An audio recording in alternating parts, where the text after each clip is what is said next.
രണ്ടാമത് LK short film ഫെസ്റ്റിവലിന്റെ ഔദ്യോഗിക logo പ്രകാശനം ചെയ്തു. കൊച്ചിയിൽ നടക്കുന്ന ഹ്രസ്വ ചലച്ചിത്ര മേളയിലേക്ക് ഇന്ത്യയിൽ എവിടെ നിന്നുമുള്ള എൻട്രികളും സ്വീകരിക്കും.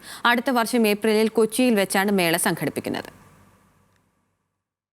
ഡൽഹി ആസ്ഥാനമായുള്ള LK ഫൗണ്ടേഷന്റെ ആഭിമുഖ്യത്തിലാണ് LK ഷോർട്ട് ഫിലിം ഫെസ്റ്റിവൽ നടത്തുന്നത്. കഴിഞ്ഞ വർഷം നടന്ന മേളയ്ക്ക് നല്ല സ്വീകാര്യതയാണ് ലഭിച്ചത്. കൊച്ചിയിൽ നടന്ന ചടങ്ങിൽ mayor advocate M. Anilkumar logo പ്രകാശനം ചെയ്തു. LK ഷോർട്ട് ഫിലിം ചെയർമാൻ കൂടിയായ സംവിധായകൻ കമൽ അധ്യക്ഷനായിരുന്നു. വളരെ പ്രൊഫഷണലായിട്ട് ഈ കാര്യങ്ങൾ ഡീൽ ചെയ്യുക, അതുപോലെ തന്നെ എഡ്യൂക്കേഷന്റെ കാര്യത്തിലായാലും ശരി വളരെ മനോഹരമായിട്ട് യാതൊരു പരാതികളില്ലാതെ ഇത് കൊണ്ടുപോകുന്ന ഒരു സ്ഥാപനമായിട്ടാണ് എനിക്ക് LK ഫൗണ്ടേഷന് തോന്നിയിട്ടുള്ളത്.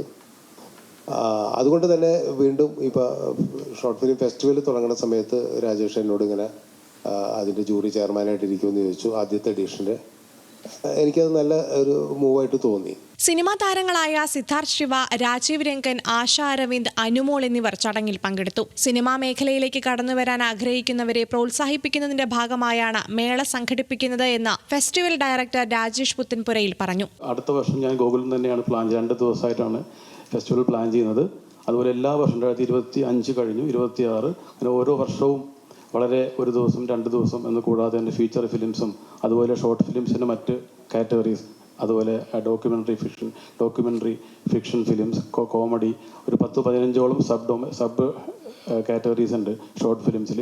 അപ്പോൾ അത്തരം ഫിലിം ഫെസ്റ്റിവലെല്ലാം LK ഫിലിം ഫെസ്റ്റിവൽ എന്നുള്ള പ്ലാറ്റ്ഫോമിൽ അവൈലബിൾ ആയിരിക്കും. അപ്പോൾ അതിൻ്റെ ഒരു ജേണി ഇവിടെ സെക്കൻഡ് എഡിഷൻ്റെ ജേണി ഇന്ന് സ്റ്റാർട്ട് ചെയ്യുകയാണ്. സെപ്റ്റംബർ 8 ഫെസ്റ്റിവലിലേക്കുള്ള എൻട്രികൾ സ്വീകരിക്കും. 5 മുതൽ 30 മിനിറ്റ് വരെയുള്ള ഹ്രസ്വ ചിത്രങ്ങളാണ് മേളയിലേക്ക് തിരഞ്ഞെടുക്കുക.